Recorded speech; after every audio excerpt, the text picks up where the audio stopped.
जय जिनेन्द्र सभी के लिए। मैं पारस जय नादीश्वर आज आप सभी के लिए श्री महावीराष्टक स्तोत्र का हिंदी अर्थ लेकर के आया हूँ। हम बचपन से महावीर भगवान के बारे में कोई स्तोत्र देखते हैं तो एक ही स्तोत्र हमारे सामने आता है, ये महावीराष्टक स्तोत्र। बचपन से इसे पढ़ते आ रहे हैं, इसका हिंदी अर्थ हमें नहीं मालूम तो वह आनंद की अनुभूति हम नहीं कर पाते। अंतिम लाइन का आनंद तो सबको आ जाता है कि महावीर स्वामी नयन पथगामी भवतु में। हम सोच रहे हैं कि सभी को पूरी पंक्तियों का अर्थ आ जाए तो बड़े आनंद की बात होगी। तो यह जो महावीराष्टक स्तोत्र है हमारे कविवर श्री भागचंद्र जी के द्वारा यह लिखा गया। शिखरणी छंद में 8 छंदों के माध्यम से यह बहुत अच्छा अष्टक लिखा गया है। इसमें भगवान के गुणों का बहुत सुंदर तरीके से व्याख्यान किया गया है और अंतिम छंद अनुष्टुप छंद है, जिसमें इस महावीराष्टक स्तोत्र के पढ़ने का फल है कि इसको जो पढ़ता है या सुनता है तो वह किस गति को, किस चीज को प्राप्त करता है। तो इस प्रकार से ये महावीराष्टक स्तोत्र बहुत ही आनंदमय और पढ़ने में बहुत आनंद आता है। इसका अर्थ जब जान लेंगे तो और अच्छा आनंद आने लगेगा। आइए आज हम इस स्तोत्र का अर्थ देखेंगे। आइए हम प्रथम छंद का उच्चारण करते हैं। यदि ये चैतन्ये मुकुरैव भावाश्चिदचितः शमं भान्ति ध्रुव्ये व्ययजनिलशन्तोऽन्तर्हितः जगत्साक्षी मार्ग प्रकटन परो भानुरिवयो महावीर स्वामी नयन पथगामी भवतु में। आइए इसका हिंदी अर्थ देखते हैं। यदि ये मतलब जिनके, चैतन्य मतलब चेतना में, आत्मा में, या ऐसा कहें यदि ये मतलब जिनके, चैतन्य मतलब केवल ज्ञान में, जिनके केवल्य ज्ञान में, मुकुर इव, मुकुर मतलब दर्पण की, इव मतलब तरह, दर्पण की तरह, जिनके केवल्य ज्ञान में दर्पण की तरह, भावः मतलब भाव, भाव मतलब पदार्थ, कौन से पदार्थ, चिद अचिदः, चित मतलब चैतन्य पदार्थ और अचितः मतलब अचैतन्य पदार्थ, चेतन और अचेतन पदार्थ, समम मतलब एक साथ, भांति मतलब शोभित हो रहे हैं, चैतन्य और अचैतन्य पदार्थ एक साथ सुशोभित हो रहे हैं, शोभित हो रहे हैं। जो वह चैतन्य अचैतन्य पदार्थ कैसे हैं तो उनकी विशेषता यहाँ बता रहे हैं कि वह चैतन्य अचैतन्य पदार्थ द्रव्य व्यय जनी, द्रव्य मतलब द्रव्य से युक्त, व्यय मतलब व्यय से युक्त और जनी मतलब उत्पाद से युक्त। हमने सुना है कि पदार्थ में जितने भी द्रव्य हैं उन सभी द्रव्यों में उत्पाद व्यय द्रव्यपना पाया जाता है। तो वह जो द्रव्य हैं वह चेतन अचेतन जो पदार्थ हैं उनमें वह कैसे हैं तो वह द्रव्य व्यय और जनी मतलब उत्पाद से, लसंत मतलब शोभायमान हैं, उनसे सहित हैं। और कैसे हैं, अंतरहिता, अंतरहित हैं, अनंत काल तक रहने वाले हैं, ऐसे वह चेतन अचेतन पदार्थ। और कैसे हैं, जगत साक्षी, जो भगवान कैसे हैं, जगत साक्षी मतलब साक्षात दृष्टा शाह, जो जगत को साक्षात देखते हैं, जो समस्त जगत को, समस्त संसार को साक्षात देखने वाले हैं, ऐसे जगत साक्षी मतलब बीतरागी। और मार्ग प्रकटन परह, और मार्ग को प्रकट करने वाले हैं, परह मतलब जो तत्पर हैं, अग्रणी हैं, ऐसा कह सकते हैं। जो मार्ग मतलब मोक्ष मार्ग को, प्रकटन मतलब प्रकट करने में, परह मतलब अग्रणी हैं, जो मोक्ष मार्ग को प्रकट करने में अग्रणी हैं। कैसे अग्रणी हैं, भानुरिव, भानु इव, भानु की तरह, सूर्य की तरह, जो जिस प्रकार सूर्य इस समस्त प्रकाश, समस्त जगत को अपने प्रकाश के द्वारा प्रकाशित करता है, मार्ग दिखाता है, उसी प्रकार हे भगवान आप भी सूर्य की तरह सारे जगत को मोक्ष मार्ग दिखाने वाले हैं, मोक्ष का राह बतलाने वाले हैं। यो मतलब जो, ऐसे वह महावीर स्वामी, जो मतलब यो मतलब जो, महावीर स्वामी मतलब महावीर स्वामी हैं, वह नयन पथगामी, नयन पथ के गामी हों। किसके नयन पथ के गामी? भवतु मतलब हों, में मतलब मेरे। ऐसे महावीर स्वामी मेरे नयन पथ के गामी हों, अर्थात मेरे नयनों में सदा बसे रहें। ठीक है, आइए इस छंद का हम भावार्थ देखते हैं। जिनके केवल्य ज्ञान में दर्पण की भांति चेतन अचेतन पदार्थ एक साथ झलकते हैं, सुशोभित होते हैं, और वह चैतन्य अचैतन्य पदार्थ उत्पाद व्यय और द्रव्य से सहित हैं, शोभायमान हैं, ऐसे और अंत रहित हैं, ऐसे वह भगवान जगत साक्षी, जगत का साक्षात्कार करने वाले हैं, मतलब समस्त जगत को साक्षात देखने वाले हैं। ऐसे वह वीतरागी भगवान मार्ग प्रकटन परः, और मोक्ष मार्ग को जो प्रकट करने वाले हैं, किसकी तरह? भानुरेव, सूर्य की तरह। ऐसे वह महावीर स्वामी मेरे नयन पथ के गामी हों, अर्थात मेरे नयनों में बसे रहें। अग्रिम छंद का उच्चारण करते हैं। अताम्रम यच्चक्षुः कमलयुगलं स्पन्दरहितं जनान् कोपापायं प्रकटयति वाभ्यन्तरमपि स्फुटं मूर्तिर्यस्य प्रशमितमयी वाति विमला महावीर स्वामी नयन पथगामी भवतु मे। आइए इस छंद का अर्थ देखते हैं। अताम्रम, आ मतलब रहित, ताम्रम मतलब लालिमा, लालिमा से रहित, यत मतलब जिनके, चक्षुः मतलब आँखें, जिनकी आँखें लालिमा से रहित हैं, ऐसे कमल युगलम, कमल युगलम मतलब जिनके नेत्र रूपी कमल युगल, नेत्र रूपी जो कमल हैं, युगल मतलब दोनों, नेत्र रूपी जो दोनों कमल हैं, वह कैसे हैं? स्पंद रहितम, स्पंदन से रहित हैं। जैसे हमारी पलकें झपकती हैं, भगवान की, अरिहंत भगवान की पलकें झपकती नहीं, स्पंद से रहित होती हैं। तो भगवान की जो आँखें हैं, भगवान के जो कमल रूपी नेत्र हैं, वह नेत्र कैसे हैं? सबसे पहला विशेषण अताम्रम, अताम्र हैं, लालिमा से रहित हैं, और कैसे हैं? स्पंद रहितम, स्पंदन से रहित हैं। और कैसे हैं? जनान कोपापायम, जनान मतलब मनुष्यों को, जीवों को, मनुष्यों को, कोप अपायम, कोप अपायम प्रकटयति, ऐसा लग रहा है मनुष्यों को कि वह कोप से रहित, प्रकटयति, कोप मतलब क्रोध से, अपायम मतलब रहित पने को, प्रकटयति मतलब प्रकट कर रहे हैं। वह भगवान के जो नयन कमल हैं, वह नयन कमल मनुष्यों के लिए कोप से रहित भाव, क्रोध से रहित भाव को प्रकट कर रहे हैं। वा अथवा आभ्यंतरम अपि, और आभ्यंतर में भी क्रोध रहित बतला रहे हैं। जब किसी को क्रोध आता है तो उसकी आंखें लाल हो जाती हैं, बहुत लाल हो जाती हैं क्रोध के कारण। तो भगवान की आंखें उस लालिमा से रहित हैं।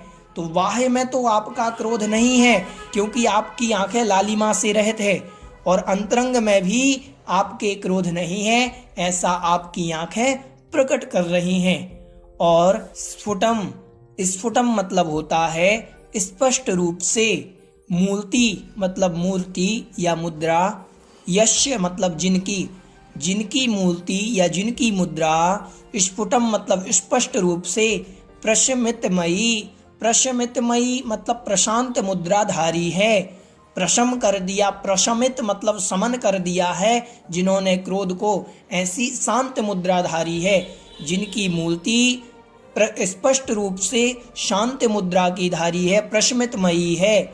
वा मतलब और, अति विमला, अत्यंत विमल है, वा मतलब और, अति विमला अत्यंत विमल है। ऐसे वह महावीर स्वामी, ऐसे वह महावीर भगवान, नयन पथ गामे, नयन पथ के गामे, में मतलब मेरे, भवतु मतलब होवे। वह ऐसे महावीर भगवान मेरे नयन पथ के गामी होवे, अर्थात मेरे नयनों में वसे रहें। ऐसा इस छंद का अर्थ हुआ। आइए हम इस छंद का भावार्थ देखते हैं कि जिनके नयनों रूपी जो कमल हैं वह लालिमा से रहित हैं और स्पंदन से रहित हैं। वो मनुष्यों के लिए ऐसा लग रहा है जैसे क्रोध का अभाव प्रकट कर रहे हों, क्रोध का अभाव प्रकट कर रहे हैं। वह जो अभ्यंतरम अपि, बाह्य में तो लालिमा रहित होने के कारण निश्चित रूप से क्रोध से रहित हैं उनकी आंखें, और अंतरंग में भी उनके क्रोध नहीं है, ऐसा वह बतला रहे हैं। और जिनकी मूर्ति स्पष्ट रूप से परम शांत मुद्रा को धारण करने वाली है तथा अत्यंत विमल है, ऐसे वह महावीर स्वामी मेरे नयन पथ के गामी हों, अर्थात मेरे नयनों में वसे रहें। ऐसा इस छंद का अर्थ हुआ। अग्रिम छंद का उच्चारण करते हैं। नमन्ना केन्द्राली मुकुटमणि भाजाल जटिलम, लसत् पादाम्भोज द्वयमिह यदीयं तनुभृतां, भवज्ज्वाला शान्त्यै प्रभवति जलं वा स्मृतमपि, महावीर स्वामी नयन पथगामी भवतु मे। आइए छंद का हिंदी अर्थ देखते हैं। नमन ना केन्द्राली, नमत मतलब नमन करते हुए, नाक इंद्र, नाक मतलब स्वर्ग के, इंद्र मतलब इंद्र, आली मतलब उनकी जो पंक्ति है, नमन करते हुए स्वर्गों के इंद्रों की पंक्ति के, मुकुटमणि उनकी पंक्तियों के, स्वर्ग के जो देवतागण हैं उनकी पंक्तियों के, मुकुट मतलब मुकुटों में लगी हुई मणि, भाजाल जटिलम, भा मतलब उसके, भा मतलब कांति, उनके मुकुटों में जो मणि लगी हुई है उसकी, भा मतलब कांति के, जाल मतलब समूह से, कांति के समूह से जो जटिलम मतलब व्याप्त है, नमन करते हुए स्वर्ग के देवताओं की जो पंक्तियां हैं उन देवताओं के मुकुटों में लगी हुई मणियों की, भा मतलब कांति के, जाल मतलब समूह से, जटिल मतलब व्याप्त हैं।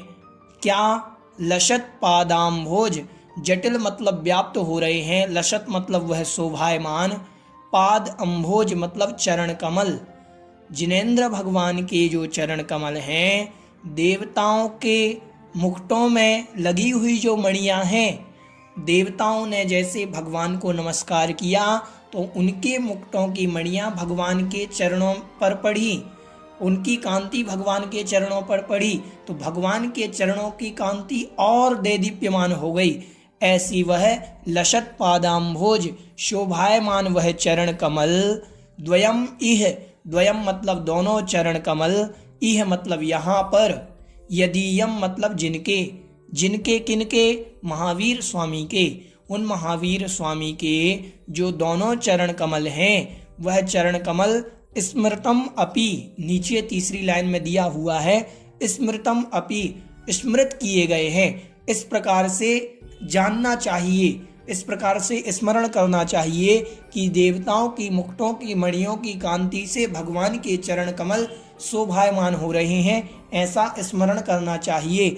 ऐसे वह दोनों चरण कमल, यदीयम मतलब जिनके, जिनके वह दोनों चरण कमल, तनुभृताम, तनुभृताम मतलब प्राणियों के, जीवों के, तनुभृताम मतलब जीवों के, भवज्ज्वाला शांतये, उन जीवों की, भवज्ज्वाला संसार रूपी ज्वाला की शांति के लिए, संसार भव मतलब संसार रूपी ज्वाला की शांति के लिए, प्रभवती मतलब समर्थ है। कैसे? जलम जल की तरह, जिस प्रकार जल जो है अग्नि को शांत कर देता है, उसी प्रकार संसार रूपी अग्नि को शांत करने के लिए हमारा जो अनंत संसार है, उस अनंत संसार रूपी अग्नि को शांत करने के लिए आपके ये दोनों चरण कमल जलम प्रभवती, जल के समान समर्थ हैं। समझ में आया? यहाँ कह रहे हैं कि झुके हुए देवताओं के मुकुटों में लगी हुई मणियों की जो कांति से व्याप्त जिनके दोनों चरण कमल स्मरण किए गए हैं, ऐसे वह तनुभृता मतलब जीवों के संसार रूपी ज्वाला को शांत करने के लिए जो जल के समान है, ऐसे वह महावीर स्वामी मेरे नयन पथगामी हों। समझ में आया? आइए इसका हम भावार्थ एक बार और देख लेते हैं कि जब कोई देवतागण खड़े हुए हैं और वो भगवान को जब नमस्कार करते हैं, झुकते हैं, तो उनके झुकने से उनके मस्तकों में जो उनके मुकुटों में लगी हुई जो मणियां हैं, वह भगवान के चरणों पर उनकी कांति जाती है, तो भगवान के चरण और दैदीप्यमान होने लगते हैं। ऐसे वह चरण कमल जो हैं भगवान के, वह संसारी जीवों के संसार रूपी ज्वाला को शांत करने के लिए जल के समान हैं। ऐसे वह महावीर स्वामी हमारे नयन पथगामी में हों। ठीक है, इस छंद का इस प्रकार से अर्थ हुआ। ये अग्रिम छंद का उच्चारण करते हैं। यदर्चा भावेन प्रमुदित मनादर दुरइह, क्षणादाशीत स्वर्गी गुण गण समृद्धः सुख निधि, लभन्ते सद्भक्तः शिव सुख समाजम किमु तदा, महावीर स्वामी नयन पथगामी भवतु मे। आइए छंद का अर्थ देखते हैं। यद अर्चा भावेने, यद मतलब जिनकी, अर्चा भावेने अर्चा के भाव से, अर्चना के भाव से, जिनकी पूजा के भाव से, प्रमुदित मनः प्रसन्न मन से, प्रमुदित मना मतलब प्रसन्न मन के द्वारा, जिनकी अर्चना के भाव से पूजा के भाव बना करके वो गया, भगवान की पूजन के भाव बना करके उस भाव के द्वारा, और प्रमुदित मनः प्रमुदित मन से, बड़े प्रसन्न मन से, दुर्धर मतलब मेंढक, इह मतलब यहाँ पर अर्चना के भाव से बड़े प्रमुदित मन से मेंढक भी, क्षणात मतलब क्षण मात्र में, आसीत स्वर्गी स्वर्ग में, आसीत मतलब विराजमान हो गया, स्वर्ग को प्राप्त हुआ। और वहाँ स्वर्ग में कैसा हुआ? गुण गण समृद्धा, गुणों के गण मतलब समूह से, समृद्ध मतलब सहित हुआ, गुणों के समूह से सहित हुआ। और कैसा हुआ? सुख निधि, सुख का भंडार हुआ, अनंत बहुत सारे इंद्रिय सुख को प्राप्त करने वाला हुआ। तो जिनकी अर्चना के भाव से, जिनकी पूजा के भाव बना करके बड़े प्रसन्न मन से मेंढक भी जब स्वर्ग में आसीत हो गया क्षण मात्र में, और गुण गण समृद्ध हुआ, गुण के समूह का स्वामी हुआ, और सुख निधि बहुत सारे इंद्रिय सुखों को प्राप्त करने वाला हुआ, तो लभन्ते मतलब प्राप्त कर लेते हैं। सद्भक्ता, सद्भक्त भगवान की समीचीन भक्ति करने वाले ऐसे जो भक्त हैं, शिव सुख समाजम मोक्ष रूपी सुख, समाजम मतलब समूह को, मोक्ष रूपी सुख के समूह को, मोक्ष में जो सुख का समूह है उस सुख के समूह को, किमु मतलब क्या, तदा मतलब तब, तब क्या, मोक्ष जो भगवान की समीचीन भक्ति करने वाले जो भक्त हैं, क्या वो शिव सुख समाज को प्राप्त नहीं कर सकते? अर्थात निश्चित रूप से कर सकते हैं। कहा जाता है कि जब भगवान महावीर स्वामी की भक्ति के लिए एक सेठ था, वह सेठ सामायिक कर रहा था, और सामायिक आदि के समय वह किसी कारण से मरण को प्राप्त हुआ। तो मरण को प्राप्त होने से वह एक बावड़ी में मेंढक बना, और कई दिनों तक वो उस बावड़ी में पड़ा रहा। जब उसके पूर्व भाव की पत्नी ने उसको संबोधित किया, तो वो उस बावड़ी से निकल करके हाथ में अपने मुख में कुछ फूल आदि द्रव्य लेकर के भगवान महावीर के समव शरण की ओर चल दिया। और जब वह भगवान महावीर स्वामी के समव शरण की ओर चला तो जब वहां पर अपने राजा श्रेणिक की सेना जा रही थी तो वहां वो हाथी के पैर के नीचे आकर के मर गया। वो किस भावना से भगवान के पास जा रहा था? भगवान की अर्चना के भाव से, भगवान की पूजा के भाव से वहां जा रहा था। वो हाथी के पैर के नीचे आकर के मरण को प्राप्त हुआ। और जैसे ही मरण को प्राप्त हुआ तो स्वर्ग में देव पद को प्राप्त हुआ। तो वहां से देव बन करके तुरंत भगवान के समव शरण में आ गया। तो ये कहा जाता है कि जिनकी अर्चना के भाव से मेंढक भी स्वर्ग को प्राप्त हो गया, गुण गणों का स्वामी हुआ, अनंत इंद्रिय सुख का भोगी हुआ। तो इस प्रकार से ये समझना कि वह मेंढक भी जब पूजा के भाव से वहां पहुंच सकता है तो हम तो सद्भक्त हैं, क्या हम मोक्ष रूपी सुख को प्राप्त नहीं कर पाएंगे? निश्चित रूप से प्राप्त कर पाएंगे। तो ऐसे सुख को प्रदान करने वाले हैं, ऐसे महावीर स्वामी, ऐसे महावीर भगवान मेरे नयन पथ के गामी हों। अग्रिम छंद का उच्चारण करते हैं। कनत स्वर्णाभासोऽप्यपगत तनुर्जान निवहो विचित्रात्माप्येको नृपतिवर्षेद्धार्थतनयः अजन्मापि श्रीमान् विगत भवरागोद्भुतगतिर् महावीर स्वामी नयन पथगामी भवतु मे। आइए छंद का अर्थ देखते हैं। कनत स्वर्णाभासो, कनत मतलब कनक के समान, दैदीप्यमान, स्वर्ण आभास, कनत स्वर्णाभास मतलब स्वर्ण के समान, भासः मतलब शोभायमान होने पर भी, भासः अपि स्वर्ण के समान शोभायमान होने पर भी, अपगत तनुः, अपगत मतलब रहित हैं, तनुः मतलब शरीर से, स्वर्ण के समान कांति वाले होने पर भी आप शरीर रहित हैं। और ज्ञान निवह, ज्ञान के निवह मतलब भंडार हैं। आप स्वर्ण के समान चमकते हुए रहने वाले भी, स्वर्ण के समान कांति होने पर भी आप शरीर से रहित हैं और ज्ञान के भंडार हैं। आगे कह रहे हैं विचित्र आत्मा अपि एकः, विचित्र मतलब अनेक प्रकार की, आत्मा मतलब आत्मा वाले, अनेक प्रकार की आत्मा। अर्थात यहाँ ये समझना चाहिए कि भगवान के अनंत गुण हैं और उनकी अनंत पर्यायें हैं। उस अनंत गुणों की, अनंत पर्यायों की अपेक्षा उनको विचित्र आत्मा कहा या अनंत आत्मा कहा। अनेक गुणों से, अनेक आत्मा वाले या अनेक गुणों के भंडार होने पर भी एकः, आप एक हो।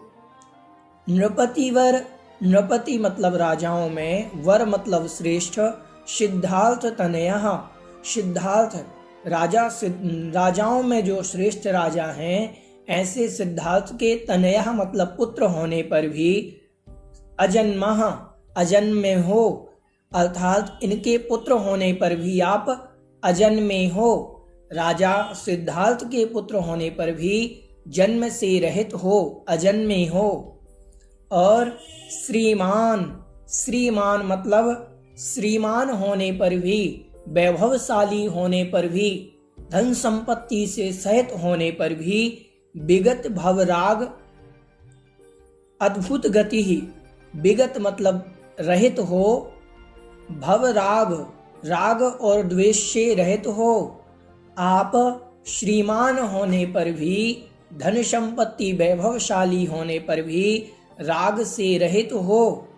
और अद्भुत गति ही, ऐसी अद्भुत गति के धारक, ऐसे अद्भुत गुणों के धारक महावीर स्वामी मेरे नयन पथगामी हों, अर्थात मेरे नयनों में वसें। छंद का भावार्थ देखते हैं कि हे भगवान महावीर स्वामी, आप कनक मतलब स्वर्ण के समान, आपकी देदीप्यमान देह होने पर भी आप तनु रहित, अपगत तनु मतलब शरीर से रहित हैं, ज्ञान के भंडार हैं, अर्थात ज्ञान ही जिनका शरीर है ऐसा समझना। विचित्र आत्मा, अनेक प्रकार के गुण होने, आप में अनेक प्रकार के गुण विद्यमान होने पर भी आप एक हैं। और राजाओं में श्रेष्ठ सिद्धार्थ के पुत्र होने पर भी आप अजन्मे हैं। वैभवशाली, बहिरंग लक्ष्मी से सहित होने पर भी, अंतरंग लक्ष्मी से सहित होने पर भी आप राग से रहित हैं, राग द्वेष से रहित हैं। ऐसी अद्भुत गति के धारक वह महावीर स्वामी मेरे नयन पथ के गामी हों, अर्थात मेरे नयनों में सदा विद्यमान रहें। इस प्रकार से इस छंद का अर्थ हुआ। अग्रिम छंद का उच्चारण करते हैं। यदि या वाग्गंगा विविधिनय कल्लोल विमला बृहज्ञानाम्भोभिर्जगति जनतां या स्नपयति इदानीमप्येषा बुद्धिजनमरालहि परिचिता महावीरस्वामी नयनपथगामी भवतु मे। आइए छंद का अर्थ देखते हैं। यदि या, जिनकी, वाग गंगा, वाग मतलब वचन रूपी, गंगा मतलब गंगा, जिनकी वचन रूपी जो गंगा है वह गंगा कैसी है? विविध नए कल्लोल विमला, विविध मतलब अनेक प्रकार के, नए मतलब नयों से, नए रूपी, कल्लोल मतलब तरंगों से, विमला मतलब विमल है। यहाँ पर जिनेंद्र भगवान की वाणी को गंगा या नदी की उपमा दी जा रही है कि जिनेंद्र भगवान की जो वाणी है वह गंगा नदी के समान है और जिसमें अनेक प्रकार के नयों रूपी तरंगों से वह नदी जो गंगा नदी है अर्थात जो जिनवाणी रूपी वचनामृत नदी है वह विमल है। और कैसी है? बृहज्ञानाम्भोभिः, बृहत, बृहत मतलब बहुत, ज्ञान रूपी, अम्भोभिः जल के द्वारा, वह बहुत सारे ज्ञान रूपी जल के द्वारा, जगति इस जग में, इस संसार में, जनताम मतलब जीवों को, प्राणियों को, या मतलब जो, स्नपयति नहलाती है, स्नपन कराती है। जो जिनवाणी रूपी गंगा है वह गंगा विविध अनेक प्रकार के नए रूपी तरंगों से विमल है एवं बहुत सारे ज्ञान रूपी जल के द्वारा जगत के मनुष्यों को, जीवों को, प्राणियों को जो नहलाती है मतलब पवित्र करती है अपने ज्ञान धारा से। आगे कह रहे हैं इदानीम अपि एषा, इदानीम मतलब इस समय, अपि मतलब भी, इस समय भी, इस काल में भी, अभी भी, एषा मतलब यह जो गंगा है, जिनेंद्र भगवान की वचन रूपी जो गंगा है, बुद्धजन मरालहि, बुद्धजन मतलब विद्वानों के द्वारा, मरालहि मतलब जो हंस के समान जो विद्वान हैं, हंस के समान अर्थात जो विवेकी हैं, जो तत्व को जानने वाले हैं, ऐसे उन विवेकी विद्वानों के द्वारा परिचिता, परिचित है अर्थात जानी जाती है। जिस प्रकार हंस जो है वह हंस नदी के किनारे या जल से परिचित रहते हैं, जल की सामीप्यता को प्राप्त होते हैं, उसी प्रकार विद्वान रूपी जो हंस हैं आपके वचन रूपी गंगा की सामीप्यता प्राप्त कर रहे हैं। ऐसी वह जो वाणी से युक्त हैं, ऐसे वह महावीर स्वामी मेरे नयन पथ के गामी हों। छंद का भावार्थ देखते हैं कि जिनकी वचन रूपी गंगा नदी अनेक प्रकार के नयों की तरंगों से अत्यंत विमल है और बहुत सारे ज्ञान रूपी जल के द्वारा इस जगत में जीवों को, प्राणियों को जो स्नपन कराती है, नहलाती है या यूं कहें कि पवित्र करती है। इदानीम अपि यह इस समय भी यह जो जिनवाणी है आपकी, वह बुद्ध जन मरालही विद्वानों के विद्वान रूपी हंसों के द्वारा परिचित है। ऐसे वह महावीर भगवान जो इस वाणी के धारी हैं, ऐसे वह महावीर स्वामी हमारे नयन पथगामी हों। इस प्रकार छंद का अर्थ हुआ। आइए अग्रिम छंद का उच्चारण करते हैं। अनिर्वारोद्रेक त्रिभुवन जयी काम सुभटः कुमारावस्थायामपि निजबलाद्येन विजितः सुरन्नित्यानन्द प्रशमपदराज्याय सजिनो महावीर स्वामी नयन पथगामी भवतु मे। आइए छंद का अर्थ देखते हैं। अनिर्वार उद्रेकः। अनिर्वार मतलब जिसका निवारण नहीं किया जा सकता। ऐसा उद्रेकः मतलब उद्रेक बड़ी वेग वाला, बड़ी स्पीड से आने वाला, जिसका निवारण नहीं किया जा सकता। ऐसा बड़ा वेग वाला मतलब बड़ी स्पीड से आने वाला, जो सब पर स्पीड से हावी हो जाता है। ऐसा वह दुर्निवार वेग से आने वाला। और कैसा है वह? त्रिभुवन जयी, जिसने तीनों लोकों में अपनी जय को प्राप्त कर लिया। तीनों लोकों में जो जीत रहा है, तीनों लोकों को जो जीत रहा है, ऐसा काम सुभटा, काम रूपी जो योद्धा है। सुभट मतलब योद्धा।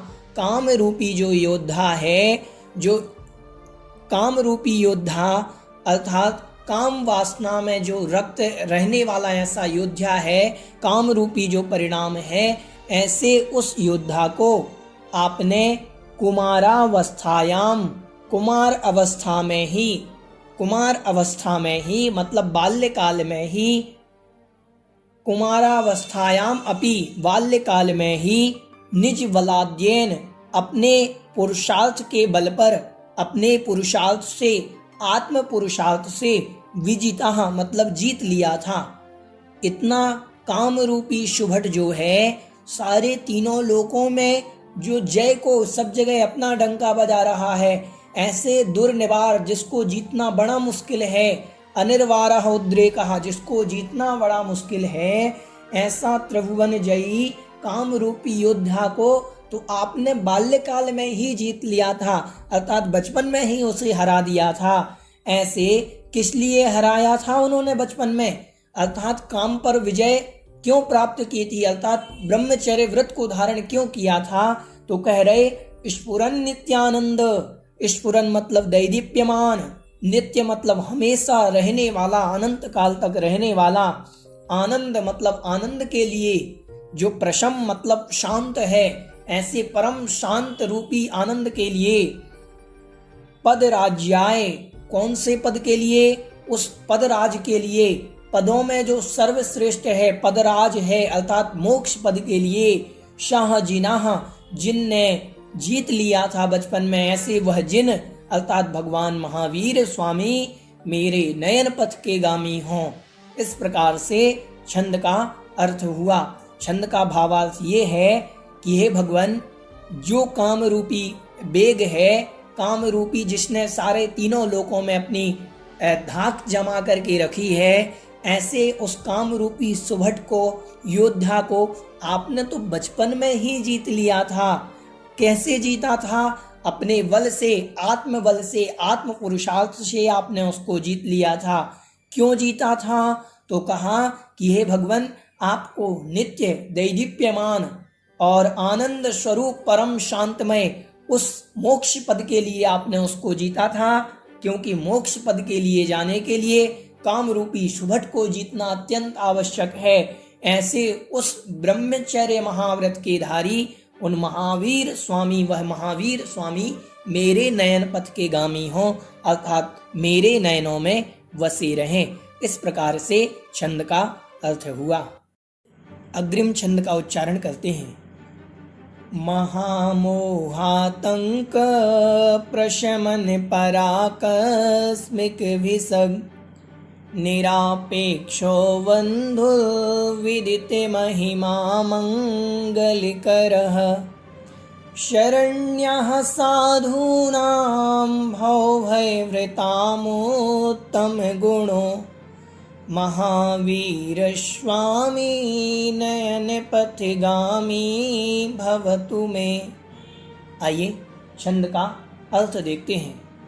महामोह आतंक, महा मतलब भयंकर, मोह रूपी, आतंक मतलब रोग को, भयंकर मोह रूपी रोग को प्रशमन परह, प्रशमन मतलब शांत करने में, परह मतलब जो समर्थ हैं या तत्पर हैं, जो भयंकर मोह रूपी रोग को नाश करने में, शांत करने में तत्पर हैं, ऐसे आकस्मिक विषग मतलब बिना कारण के ही, अकारण जो विषग मतलब वैद्य हैं, बिना कारण के ही वैद्य हुए, मतलब जिनके दर्शन करने से वो ऐसे वैद्य हैं कि जिनके दर्शन मात्र से बिना कारण के ही मोह रूपी रोग जो है शांत को प्राप्त हो जाता है।